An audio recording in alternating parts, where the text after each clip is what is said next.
poder incorporar los nutrientes requeridos para mantener esa es la filosofía de adquirir alimentos, no tragar, no, es incorporar los alimentos que requerimos para tener entonces esa es la gran definición de qué es el sistema digestivo.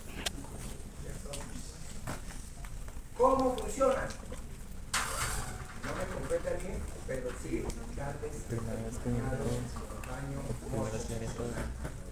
una vez incorporados los nutrientes, para eso están los dientes, se inicia un proceso muy complejo, con muchas reacciones químicas, en donde los diferentes tipos de alimentos que ingerimos, consumimos, van a sufrir un proceso complejo de fragmentación, de división, de tal manera que lleguen hasta el nivel de sus unidades básicas. Si consumimos proteínas, ese complejo proceso de fragmentación tiene que llegar hasta aminoácidos. Si consumimos carbohidratos, tiene que llegar hasta el nivel de monosacáridos. Si consumimos grasas, ¿hasta dónde se tiene que llegar la fragmentación? Todos son ácidos grasos. Los ácidos grasos estructuralmente se dividen en cadena larga y cadena corta. Y unos ya son ultracortos. CCCOH. ¿Quién estoy hablando? CCCOH. Glicerol. Glicerol es la unidad básica de grasas. Entonces, si tú te comes un chicharrón de 14.000 carbonos, va a tener que fragmentarlos hasta la unidad básica que es CCCOH. El agua, el poligonetos van a pasar sin proceso completo. Bien, entonces esa fragmentación se da en tres sitios específicos. Empieza la boca, por faringe y por estómago, para tal cual se enfría de la boca hacia el estómago, en el proceso llamado expulsión. El otro sitio donde hay fragmentación de nutrientes es el estómago.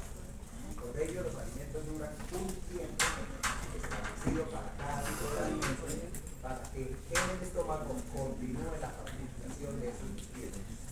Entonces, si la boca es un 30, otro 30 o 40 lo da, está en el estómago.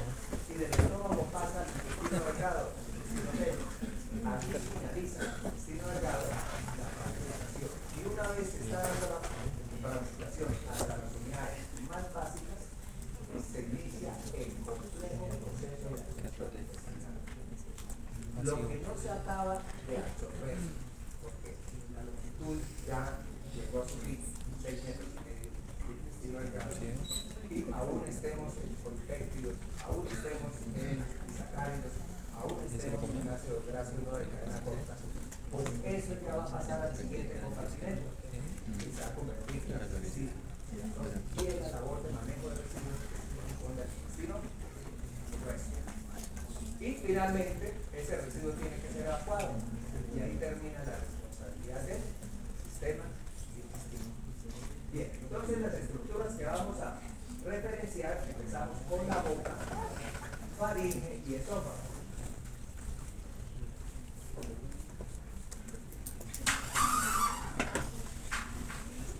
De entrada tenemos que decir que para actuar adecuadamente la boca, esto ya es una aproximación en clínica, se le indica al paciente que abra la boca, viene médico o explorador, utiliza en su mano un dispositivo cercano de madera que se llama adhesivos. Y eso nos va a permitir, repito, explorar adecuadamente la cavidad de la boca del paciente. Bien, la mejor manera de explorar la boca es que la abra al máximo posible. Tampoco se estrangule, que lo abra al máximo posible. Y veremos entonces que la boca como tal se divide en dos compartimentos. ¿Cuáles son estos? Un compartimento externo denominado vestíbulo de la boca y el otro denominado cargas propias de la boca. Veamos en primer lugar el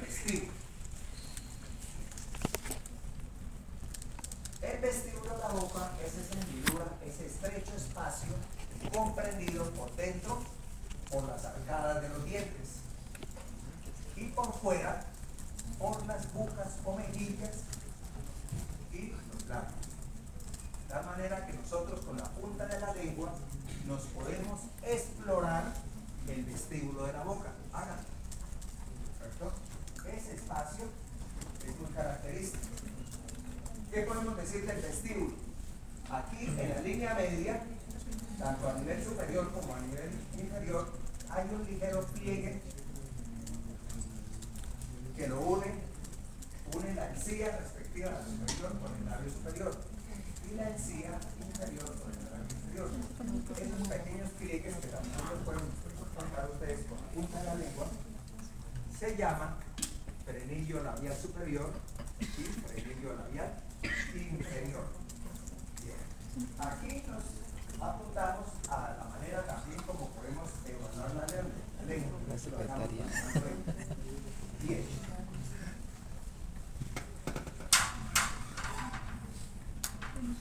Les decía que el límite interno del vestíbulo son los dientes. Los dientes los podemos organizar de una manera muy fácil y es hablando de las arcadas dentarias. Habrá una arcada dentaria superior que organiza los dientes superiores, todo relacionado con los dos maxilares, maxilar derecho y maxilar izquierdo. Y una arcada dentaria inferior, cuyas raíces dentarias se incrustan dentro de un hueso impacto que es la mandíbula. Bien, aquí voy a hablarles rápidamente, pero es necesario hacerlo. Nos metemos un poquito con el elemento histológico, en histología se especifica más al detalle de la estructura dentaria. Pero los dientes están por su morfología y por su función organizados en varios grupos. A los anteriores se les llama incisivos.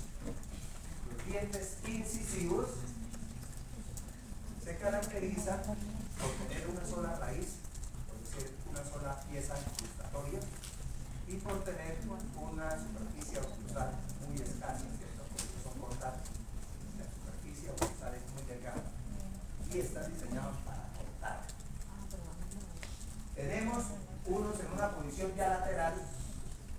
Nos recuerda tal vez una cuestión de afilodeña, un aspecto tal vez de rascar. El hombre primitivo tal vez utilizaba mucho el rascado dentro de la pieza que iba a consumir, y es el canino. El canino, que lo caracteriza, un poco más prominente que el incisivo, además de ubicada lateral y de tener también una sola raíz.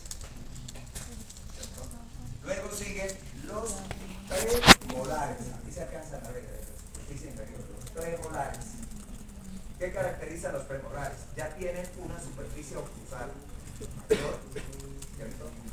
Y se disponen detrás del canino, ¿cierto?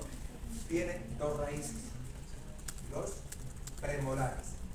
Y finalmente están los más voluminosos, los ubicados en el segmento más posterior, que son los molares. Estos sí que sobresalen por su superficie oclusal amplia y por poseer dos o tres raíces incrustadas, repito, en la estructura ósea. Recordemos que las raíces de los dientes se incrustan en la estructura mandibular, los inferiores, y en los son dos maxilares en la estructura superior.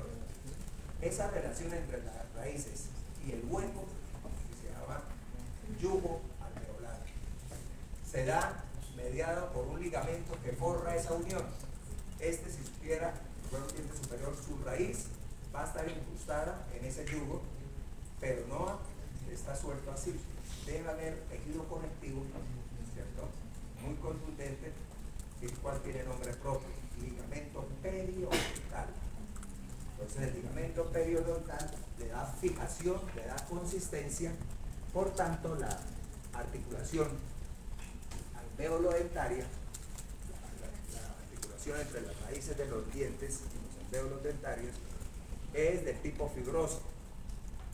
mediada por un ligamento, es decir, no tiene movimiento, pero está reforzada particularmente por el ligamento periodontal.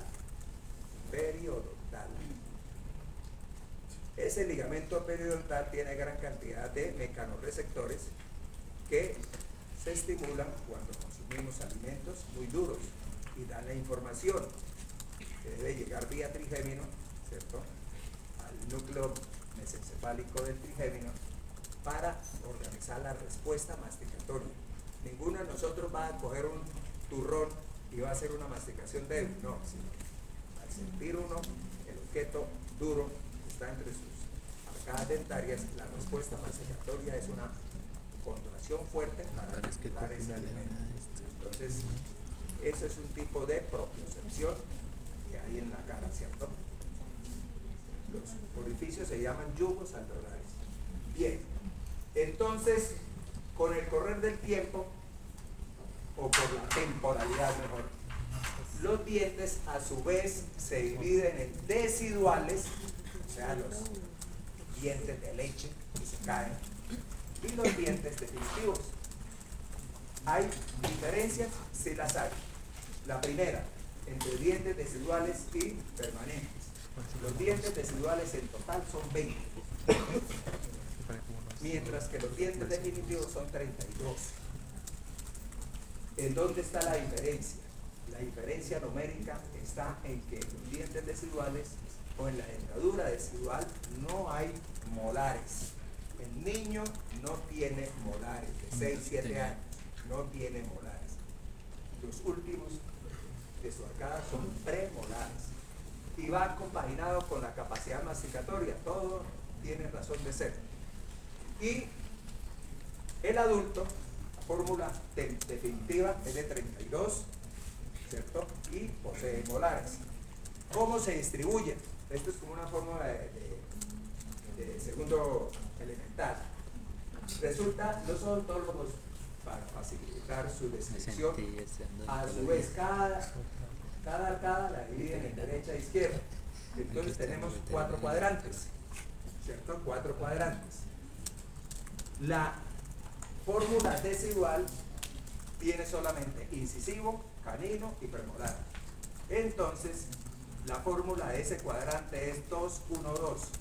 2 incisivos, un canino y 2 premolares da 5. 5 y 5, 10. 10 y 10, 20. Bueno, cuadró, ¿cierto? Cuadró, no fue machete. Ahora, la fórmula definitiva es lo mismo, pero súmenle 3 al molar. Entonces, 2, 1, 2, 3. Esa sería la fórmula que da 8. 8 y 8, 16. 16 y 16, 32. Cuando ustedes van al odontólogo dicen, hay que hacerle una calza en el 35. ¿No? Entonces usted dice, pero si yo no tengo 35 dientes, le entra la inquietud. Le está diciendo, la quinta pieza dental del cuadrante 3, 35. O octubre el 47. Dice, ¿será que me encontraron 47 dientes? No, es la séptima del cuarto cuadrante. Ay, ahora sí entendió eso. Y uno se alarma, 47, y lo dicen con una desparpajo que dice, ¿qué estará pasando? Bueno, una mención es de que los dientes deciduales se nace sin dentadura, y la razón es que en los 6 primeros meses de nuestra vida debemos alimentarnos, ese es el ideal, de leche exclusivamente materna. Ese incluso es una orientación que ustedes deben empoderarse para decirle primero a sus familiares, familiar que esté medio embarazadita, entonces decirle, bueno, ya cuando tenga bebé, leche materna. Ay, no, que se me dicen, es que se me escurre.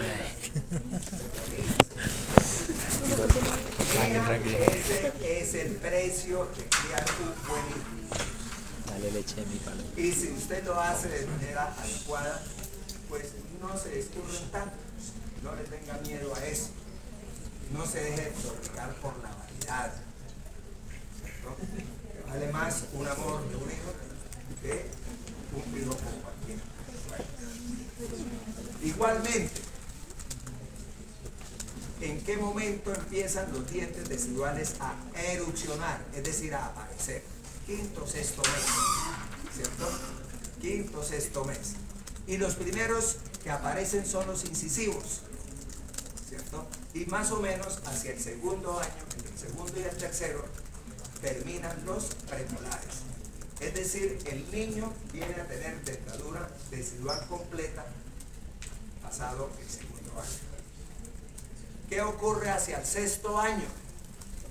Comienza a generarse un proceso de caída de los dientes, ¿cierto? Y se caen en el mismo orden en que aparecieron.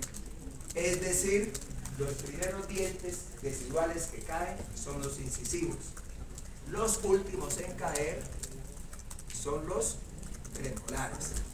Todos ustedes tienen una foto que se muestra a hurtadillas y es la foto de los 6 años, ¿no?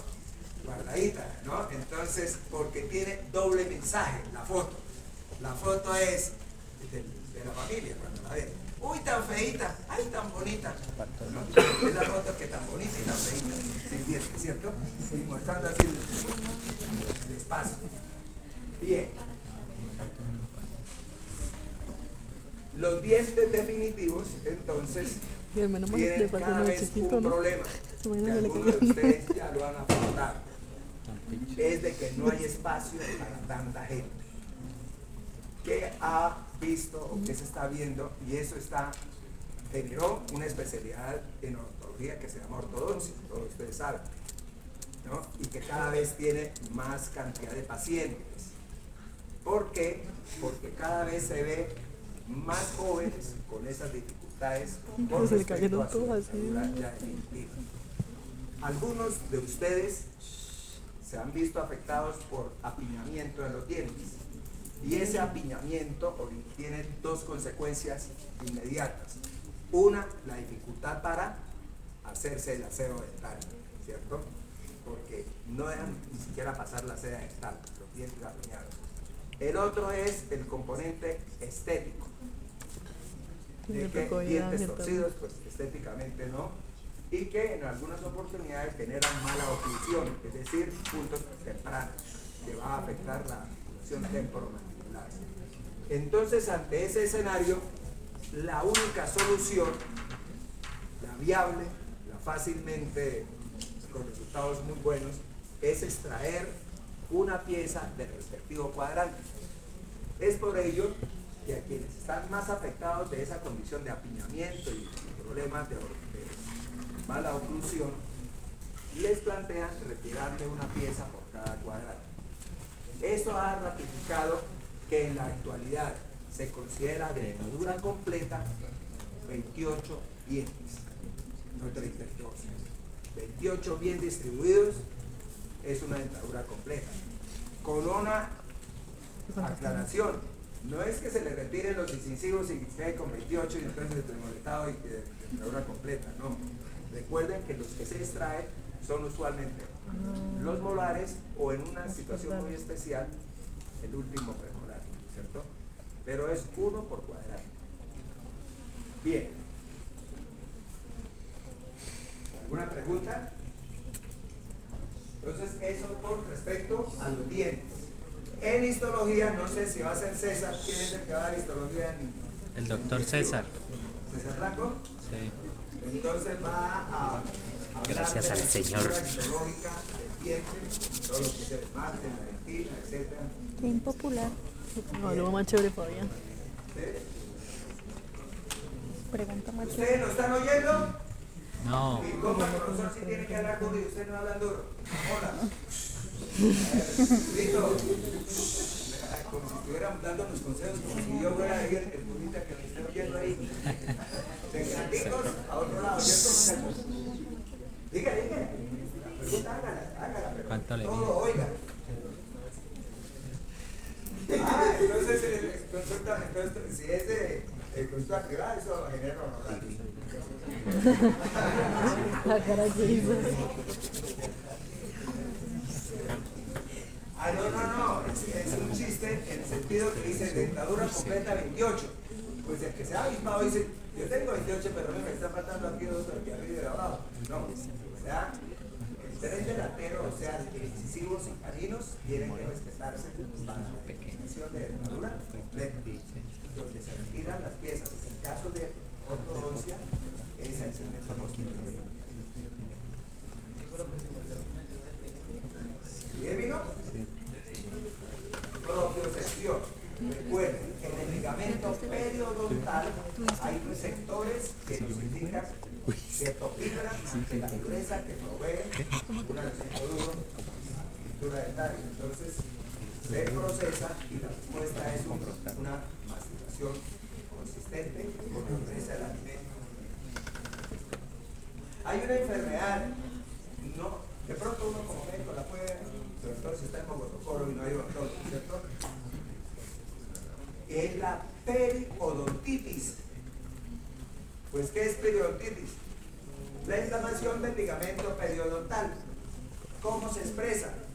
Se expresa usualmente, hay algún sangrado en el cepillado, ¿cierto?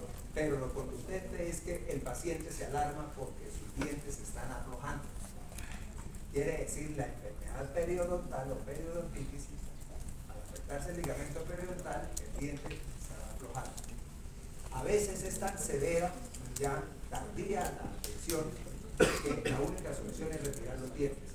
Antes de sufrir un accidente comiéndose un pedazo de yuca, se le vaya el diente con el alimento, ¿cierto? La periodontitis es frecuente en mayores de 40 años y acompañada de una situación de mala higiene oral. Bueno, sigamos. Estaba fácil porque decía que era eso porque cumplía con la dieta. Aquí entonces, siguiendo con el vestíbulo, estando en las políticas dentarias, etcétera, es con el lenguas para mirar la mucosa, ¿cierto? El vestíbulo. La mucosa del vestíbulo es una mucosa constituida por un epitelio plano, estratificado, húmedo. ¿Qué es lo importante para que nunca olviden? Frente, ¿no? En el frente al segundo molar superior, aquí está la papila parotidia. Frente al segundo molar superior se encuentra la papila parotidia, que determina el sitio de drenaje del conducto parotidio, del conducto de la glándula parótida. Papila parotidia. Las paredes del vestíbulo, la pared lateral, es la boca, ¿cierto? Y los labios superior e inferior. Entonces, recordemos cómo está constituida la boca. El gran músculo que constituye el esqueleto muscular de la boca o mejilla es el bucinador. De él recordemos, ¿qué tenemos que recordar? Que se origina en las arcadas alveolares superiores e inferiores, es decir, cerrando las arcadas. Es como continuación de cuarto por temor. Térico mandibular. Rafe térico mandibular. De ese rafe térico mandibular, ¿cierto? Las fibras del bucinador, como ven en la imagen, se proyectan hacia adelante para formar la mejilla. Algunas fibras se proyectan y terminan en el labio inferior, otras en el labio superior y otras en el ángulo de la boca. De tal manera que el bucinador, dentro del concepto de la expresión facial, es el responsable de retraer el ángulo de la boca y es el requerimiento para expresar la alegría, la risa, la carcajada, etc. Desde la perspectiva digestiva, ¿qué es lo que hace el bucinador?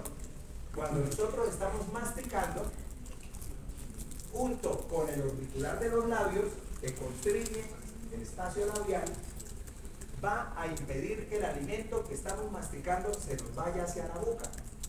Eso ocurre cuando el paciente tiene parálisis facial, ¿cierto? Se le forma un buche, porque no tiene la posibilidad de comprimir el contenido del vestíbulo, ¿cierto? Para impedir que el alimento, cuando estamos masticando, se vaya hacia la mejilla. Esa es la función. Es decir, algunos lo consideran, y no es una exageración, que también hace parte de los músculos de la masticación. No son los que mueven las mandíbulas, pero participan en ese ejercicio.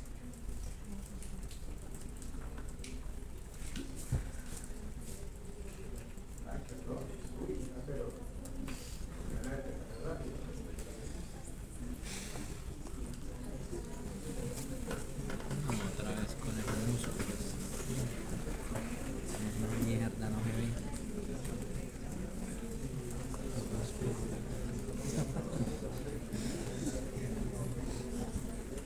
Yo que creí que iba a preguntar hoy, Álvaro. Las vitaminas, cómo se relacionaban con los ciclos, y yo lo estudié. Se dividen los procesos alveolares de los polares superiores e inferiores y el papel férico particular. Y como miren, antes de terminar, frente al segundo molar, el conducto parotidio atraviesa. Bueno, ahora sí, cavidad propia de la boca. La cavidad propia de la boca la podemos valorar adecuadamente mediante los cortes sanitarios, porque es la única manera de entrar dentro del interior de la cavidad propia con toda la posibilidad de evaluar sus estructuras. Entonces, en la cavidad propia de la boca vamos a ver una pared superior, el paladar, una pared inferior que está ocupada en su mayor parte por la estructura lingual. Y delimitada la cavidad propia de la boca, repito, por las arcadas dentarias. O sea, el límite externo de la cavidad propia de la boca son las arcadas dentarias. Hacia atrás, la cavidad propia de la boca se abre hacia la orofaringe, a través del famoso, después les muestro la figura del frente, istmo de las fauces. Ese espacio entre la cavidad de la boca y la faringe se llama istmo es estrechez de las fauces. Bien, veamos la pared superior. La pared superior o paladar a la vez se divide en paladar duro y paladar blando. El paladar duro ya lo conocen ustedes, la estructura ósea, que es la misma estructura que constituye el piso de la fosa nasal. Entonces tenemos en la parte anterior, los 2 tercios anteriores, prácticamente está constituida el paladar duro por el proceso palatino del maxilar. Y el segmento posterior de ese paladar duro está dado por la lámina horizontal del palatino. Bien, ya en el segmento posterior ven ustedes una lámina de tejido muscular. Esa lámina de tejido muscular corresponde al paladar blando, que agregaremos más adelante su configuración. Bien, si hacemos una observación de ese paladar, vamos a tener que decir que ese paladar duro y blando va a estar cubierto de una mucosa, ¿cierto? Epitelio estratificado plano húmedo, pero con una característica particular, y es esas bolitas que ustedes le ven, centenares de ellas, son glándulas salivares, que en su conjunto se llaman glándulas palatinas. Estas glándulas palatinas tienen la capacidad de secretar continuamente y son las responsables de buena medida de que la boca permanezca húmeda, siempre y cuando estemos en un nivel adecuado de hidratación. Ojo ya, porque esto ya es clínico, ¿cierto? Un paciente deshidratado tiene la boca seca, ¿cierto? Porque su nivel de líquidos corporales no están siendo disminuidos considerablemente.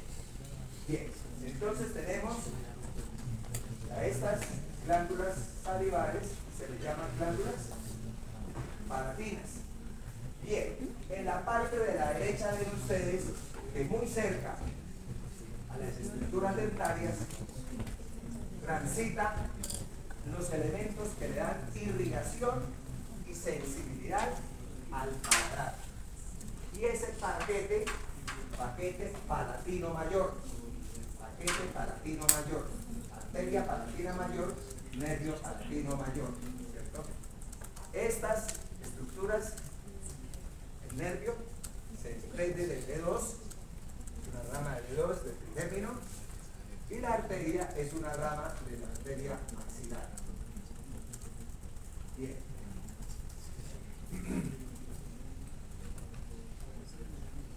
El paladar blando, como lo ven en la imagen, a la inspección general se ve como una lámina muscular. Sin embargo, hay que reconocer que ese paladar blando se constituye por la convergencia de tres músculos que tenemos que señalar. Esos tres músculos son el tensor del pelo palatino, ya está diciendo la función, tensa el paladar. El elevador del pelo palatino, quiere decir que lo eleva. Ten en cuenta que la nomenclatura internacional es muy significativa. ¿Qué tal que le dijera que ponía que me contestaran mal? Antes se llamaba peristapilino externo y peristapilino interno. Nadie dice uno nada, ¿cierto? En cambio, el tensor del pelo del paladar y el elevador del pelo del paladar están ya señalando su función. Y el de nunca equivocarse uno, el que está en la mitad, ¿qué nombre se le dice coloquialmente? Oigan, no viene para la pila. ¿Qué nombre se le da a esa estructura coloquialmente? Campanilla, dice a nivel popular. Úvula o campanilla. El músculo de la úvula. Son los tres músculos, repito, que configuran esa lámina muscular que se llama paladar blando.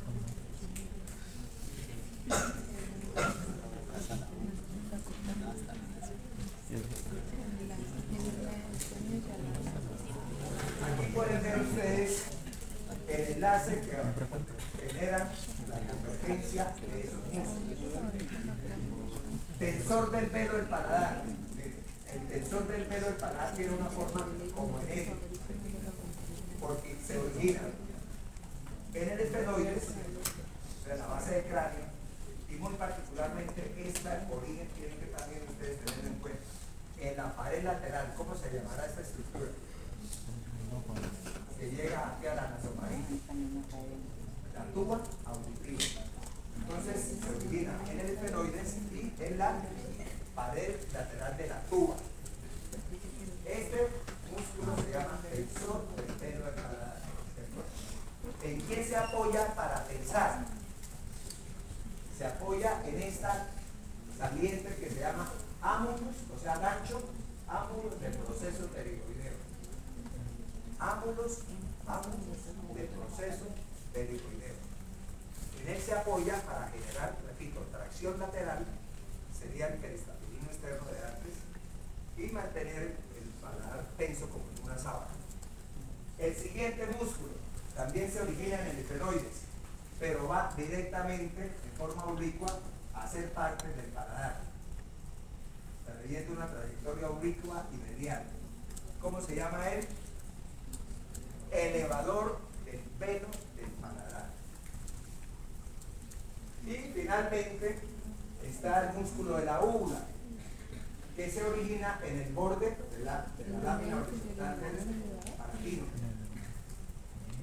Tiene una forma, como la ven ustedes, y la pueden describir de acuerdo a su parecer. ¿Cierto? Bien. Profe, ¿en dónde se originaba el elevador? En el esfenoides también, detrás del origen del tensor. ¿Qué ocurre con el paladar blando? Se le da a veces poca importancia y ese es un músculo que tiene una connotación enorme. Vamos a ver una lámina.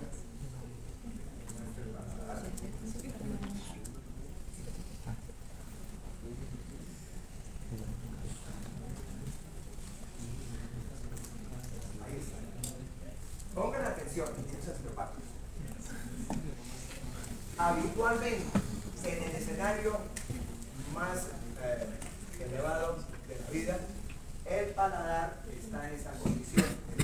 Aquí en un corte sagital, lo único que les vamos a pedir a ustedes es, y no les hacemos una pregunta porque es pregunta para vos, ustedes no son vos, la que contesta el paladar blando. O sea, el paladar blando en condiciones habituales está relajado y tiene una trayectoria inclinada, tal como la ven ahí. Manteniendo esa trayectoria inclinada, el paladar blando va permitir una adecuada ventilación, porque va a permitir que el aire que va pasando por las fosas nasales hacia los pulmones transite libremente, o en su efecto, el aire que viene de los pulmones hacia el exterior transite libremente. Para ello requiere, repito, que el paladar blando esté relajado. Pero hay tres momentos de la vida, son momentos fugaces, en donde se requiere que el paladar blando esté tenso y elevado. Es decir, al estar tenso y elevado, va a mantener la misma trayectoria del paladar duro, es decir, se va a colocar como una lámina horizontal. ¿Cuáles son los momentos en donde requerimos que este paladar blando actúe de esa manera? Deglución. La primera fase de la deglución, en donde el bolo alimentario que está aquí en la boca va a transitar hacia la orofaringe. Si encuentra el paladar de esta manera, y si estamos deglutiendo líquidos, pues esto podría fácilmente irse hacia la nasofaringe y hacia las fosas nasales. Entonces, durante la primera fase de la deglución, el paladar blando va a elevarse y a tensarse. El segundo momento en donde se requiere que el paladar blando esté tenso y elevado es durante la fonación. ¿Por qué? ¿Dónde se produce el fonema? El sonido primario de la voz. Los pliegues vocales. No venga la niña porque es décimo grado de bachillerato. Los pliegues vocales, ¿cierto? Vibran. Y al vibrar, ¿qué pasa con ese fonema? Va ascendiendo, mira, donde está el señalador. Tiene que encontrar el paladar tenso para que choque, y al chocar se proyecte el fonema hacia la cavidad de la boca. Y en la cavidad de la boca se articule, ¿cierto?, en el lenguaje que nosotros queremos expresar. Si no ocurre, si encuentra el paladar relajado y queda espacio, ¿de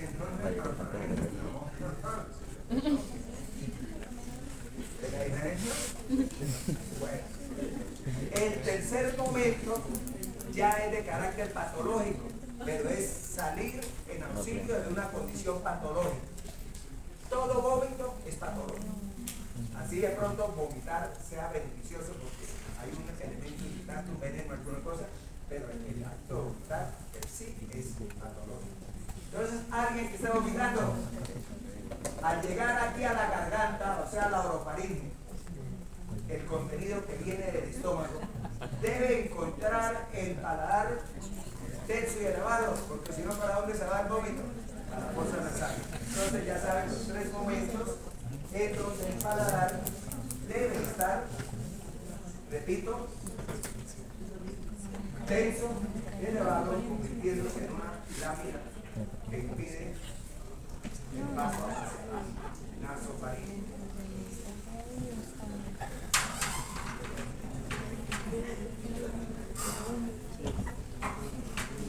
El siguiente segmento vamos a hablar rápido, la faringe, ya la conocen ustedes. Vamos a repasar el respiratorio. Este conducto que va desde la base del cráneo, específicamente desde el ius hasta C6, o el mismo nivel del cartílago cricoides, se llama faringe. El hecho de que la faringe se relacione por delante sucesivamente con las siguientes estructuras le dan el nombre al segmento respectivo. El primer segmento, a través de las coanas, se comunica con las fosas nasales. Entonces, ese primer segmento se va a denominar nasofaringe. El segundo segmento, ¿cierto?, se relaciona por delante con la cavidad propia de la boca. Y, por tanto, a ese segundo segmento se le va a llamar orofaringe. Y el tercer segmento, el segmento más inferior, va a tener por delante a la laringe. Por tanto, a ese segmento se le llama laringofaringe. Delimitemos los segmentos. Segmento superior, oronasofaringe, va desde el primus hasta el paladar blando, hasta el nivel del paladar blando. Segundo segmento, orofaringe, va desde el paladar blando hasta el borde superior de la epiglotis. Y el tercer segmento va a estar desde el borde superior de la epiglotis hasta C6 o cartílago cricoides, que es el mismo nivel. Bien.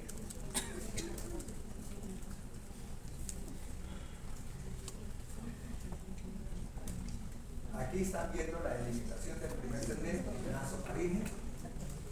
Ven el segundo segmento en azul, orofaríngeo. Ven el tercer segmento en fucsia, que es laringofaríngeo. Bien, como ven ustedes, la faringe por detrás básicamente se va a relacionar con los cuerpos vertebrales de las 6 primeras vértebras cervicales, pero no de manera directa. La relación más íntima va a ser con los músculos, que los vamos a mostrar, los vamos a evaluar, los músculos prevertebrales. ¿Cuáles son los músculos prevertebrales? Largo del cuello y largo de la cabeza. Entonces, la relación directa de la faringe por atrás van a ser los músculos prevertebrales, largo de la cabeza y largo del cuello, y los cuerpos vertebrales.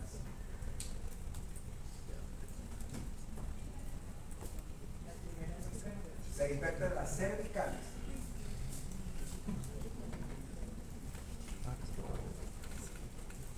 De los segmentos que constituyen la faringe, el primero es el que tiene mayor relevancia anatómica, no anatómica y funcional, porque las otras funciones también son imprescindibles. Entonces tenemos la nasofaringe. ¿Qué nos interesa la nasofaringe? Ante todo, su pared lateral. Aquí está la pared lateral de la nasofaringe.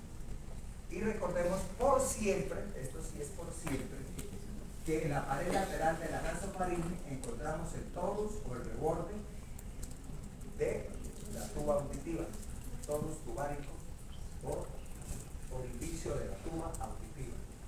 Recordemos que la tuba auditiva es un conducto de más o menos 2,5 centímetros que va a comunicar la nasofaringe con el oído medio, con el propósito que entre los 2 segmentos de oído externo y medio las presiones se mantengan equilibradas. Si hay mucha presión externa, la membrana timpánica va a irse hacia medial. Entonces, ¿qué va a requerir?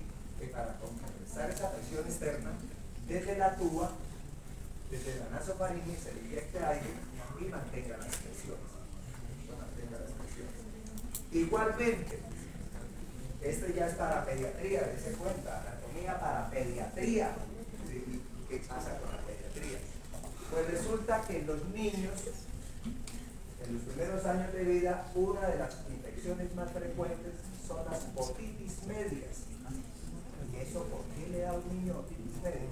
Pues infecciones aquí de cositas nasales, nasofaringe, utilizando la tuba, van a invadir al oído medio. Y hay un hecho anatómico que lo favorece. ¿Cuál? La trayectoria de la tuba. En nosotros adultos, ustedes son adultos, ¿cierto? Jóvenes, llegando ya a ser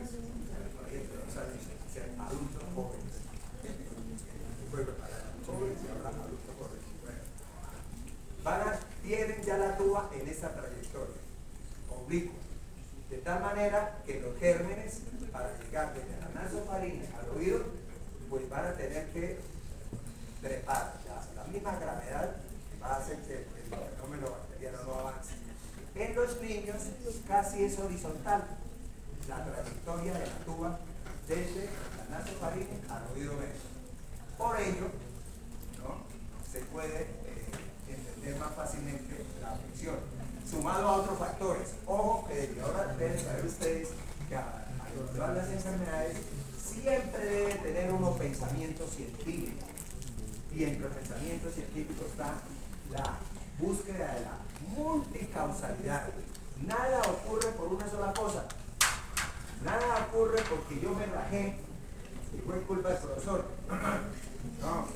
No estudié, no vine a clase, mire, todas las variables, me hago el pendejo. ¿Cierto? Si está orinando ya me echo las cobijas y todas esas variables que van a terminar bajo el equilibrio. Aquí en el caso de las otitis, pues una variable muy es la pobreza. ¿Qué le ocurre a un niño pobre? Malnutrido. Si está malnutrido, ¿cómo está su sistema inmunológico? Todo bajo. Y entonces se hace malnutrido. A esos niños donde la mamá por diferentes circunstancias lo deja el teterito y que él mismo se toma el teterito en función horizontal. Entonces puede facilitarse que de pronto los líquidos que puedan filtrar a la nasofaringe se le vayan también hacia el oído. Bueno, ¿qué más encontramos? Que de ahí parte una franja muscular y ese músculo, ¿cierto? Se proyecta desde el orificio de la tuba hacia abajo y se va languideciendo la pared lateral de la nasofaringe. Ese músculo se llama salpingo faríngeo. Y después del salpingo faríngeo encuentran una hendidura vertical. Esa hendidura vertical se llama receso faríngeo. Entonces, orificio de la tuba, músculo salpingo faríngeo, ahora receso faríngeo, que debe estar en la faringe, ¿cierto? Usted 6 años y dice un problema ahí en el receso faríngeo. En cambio, antes con trepónimos, fosita de Rosenmuller. Bueno, la pared, ojo, ahora sí empieza lo bueno con la clínica también. La pared posterior y un poquito la lateral, pero predominantemente la pared posterior de la nasofaringe hay abundante tejido linfoide. Ese tejido linfoide se le da nombre propio, tonsila faríngea. ¿Y qué ocurre? Así como la tonsila palatina, que vamos a hablar ahorita, se aumenta en los primeros años de vida, la tonsila faríngea también tiende a aumentar de tamaño en los primeros años de vida, solamente los 8 o 10 primeros años de vida. El incremento de volumen de esa tonsila puede ser tan grande que trata de obstruir la luz de la nasofaringe. Y ese evento clínico se llama adenoides. Impresión diagnóstica, adenoides. ¿Qué caracterizará en su vida cotidiana a un niño con adenoides? Niño de 6 años. A todos van con la boca abierta. ¡Hola, bonito! Cierren la estrella de televisión. La más hagan otra vez, ¿no? Y por la noche ronca, entonces tienen un músico en la casa.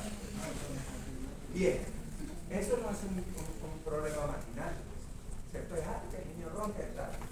Hay que llevarlo al otorrino, porque dependiendo del tamaño de la adenoides hay que resecarla para volver a restablecer la vía aérea. Si se deja a su suerte, ¿qué pasará? Tiene una característica que involuciona hacia los 11, 12 años, ¿ya? Pero el efecto deleterio, o sea, el efecto nocivo, ya lo hará. Todo órgano que no se estimule, ¿qué pasa? Se atrofia. Entonces, ¿qué le pasará a ese niño con obstrucción acá y respirando por la boca? No se van a desarrollar bien los senos paranasales, no se van a desarrollar bien su cavidad nasal.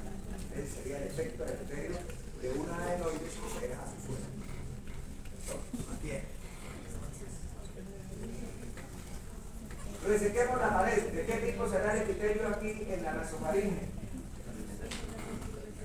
A ver, pónganle lógica, respiratorio, ¿cierto? Porque está pasando aire. Entonces, cervical cilíndrico, ciliar. Bien. Retiremos el epitelio y nos vamos a encontrar, esa es pregunta de parcial, ahora sí te ponen tres pilas con la pregunta de parcial.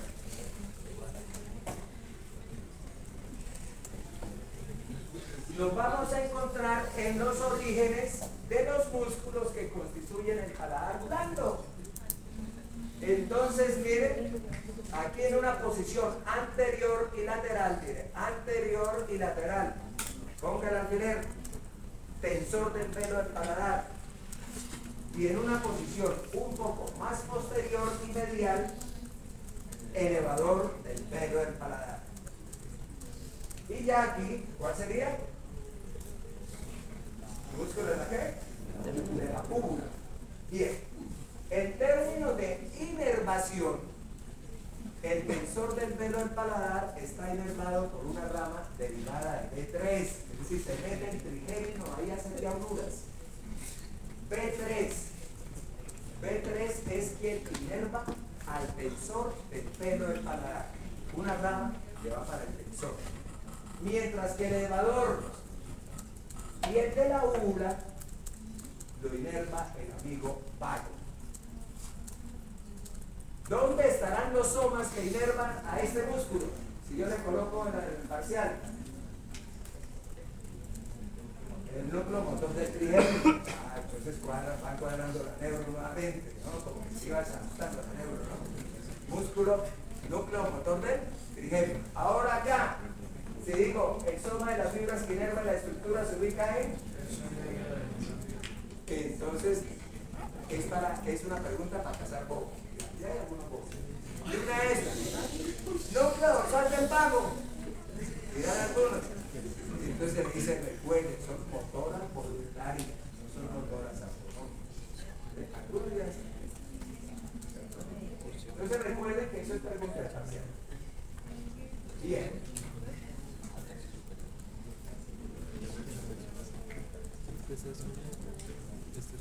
En términos generales, la faringe entonces es una estructura hueca y sus paredes están constituidas de 3 láminas, como lo han visto ustedes ya en los principios básicos de la histología. Entonces reconocemos, aquí abrimos por detrás y vamos a reconocer la capa interna, el recubrimiento interno. En cualquier víscera hueca se le llama mucosa. Entonces esta es la mucosa de la faringe constituido por la alveolar. ¿Qué es lo que tenemos que ir al detalle? Si coloco la mucosa a nivel de la nasofaringe, tipo de epitelio respiratorio, pero si coloco el alfiler a nivel de la orofaringe, mira, aquí se alcanza a ver la raíz de la misma orofaringe, y a nivel de epitelio plano certificado, no queratinizado. La siguiente capa, húmedo, no queratinizado. La siguiente capa es de más o menos 1,5 a 2 milímetros, mire, 1,5 a 2 milímetros. Es músculo, ¿cierto? La capa muscular tiene fibras predominantemente horizontales u oblicuas. Ese músculo que constituye la capa muscular de la faringe tiene nombre propio y se le llaman músculos constrictores de la faringe. Y hay 3 músculos constrictores. Muy fácil, porque cada músculo está más o menos a nivel de los segmentos que ya reconocimos. Nasofaringe, orofaringe sería el medio, y el constrictor inferior sería a nivel de la laringe. ¿Qué tienen que saber?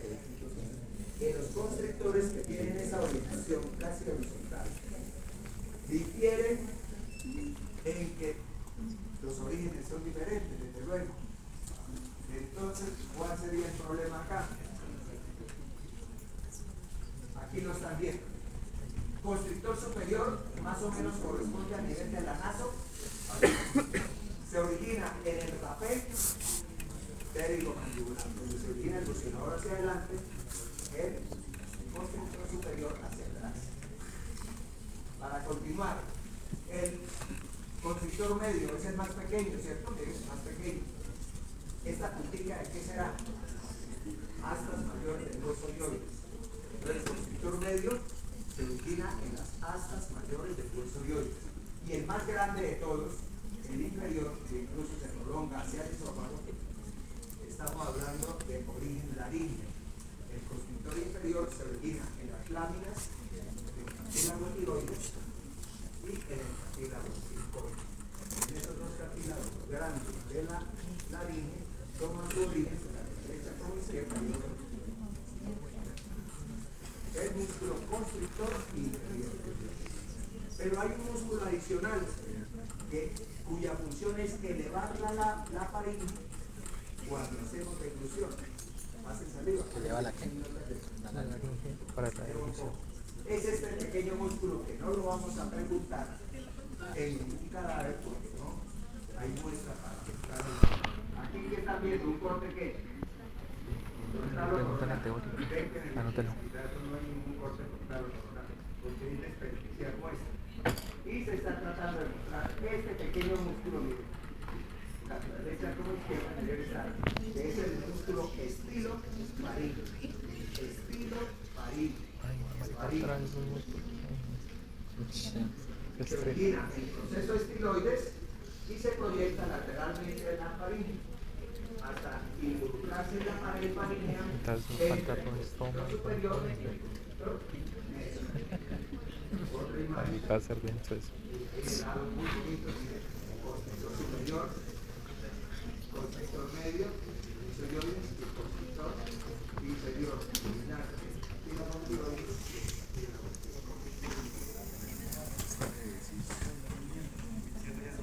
¿Cuáles son las relaciones vasculares de la faringe? Muy fácil.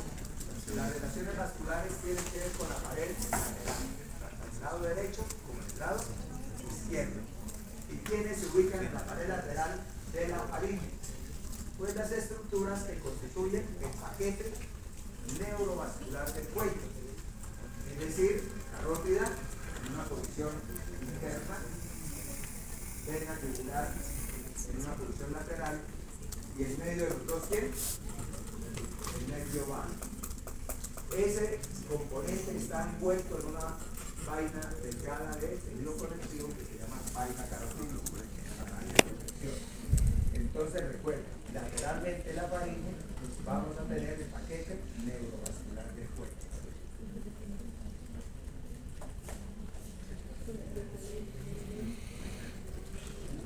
¿Cómo está inervada la faringe?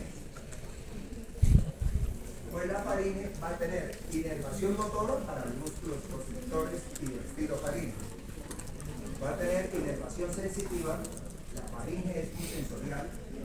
Imagínense, los quiero cambiar esa sensación tan agradable de consumir el mayor de los venenos en una situación delicadita. Pasa usted por la calle y parece veneno, cuál hay que pagar por ese veneno. ¿Siente? ¡Hola! Primero que hacen los pacientes, que esa sensación tan rica va a pasar a la vida. Bueno, entonces, la faringe, igualmente, cuando estamos inflamados, faringitis, experimentamos una sensación muy desagradable. Rubén, saluda a la cámara. Bien, entonces, ¿cómo se da esa inervación? La inervación de la faringe se ubica detrás de ella, no van a encontrar ninguna muestra, sino solamente el concepto teórico, y configuran entre estos dos nervios, el nervio glosofaríngeo y el nervio vago, configuran un flexo, un ramillete de pequeños nerviecitos que se llama flexo faríngeo. Entonces, el flexo faríngeo, ¿quién lo aporta? Repito, glosofaríngeo y vago. El glosofaríngeo es eminentemente sensorial, glosofaríngeo, ¿no? Y se va a encargar de producir la sensibilidad de la faringe. Pero tiene un pequeño componente, el glosofaríngeo, que va a inervar ¿a qué músculo? El músculo que se está originando aquí de la estiloides hacia la faringe. El estilofaríngeo es el músculo inervado por el glosofaríngeo. Un solo músculo inervado por esa parte lateral, el estilofaríngeo. Ahora el vago, que es el paso número 10, se va a encargar de darle la inervación fundamentalmente a los músculos constrictores. Pero igualmente el vago, miren, va a darle fibras aquí al músculo elevador del velo del paladar y al músculo de la uva. O sea, dos músculos del velo del paladar inervados por el vago. Al igual que inerva a los músculos constrictores. Bueno, muchachos.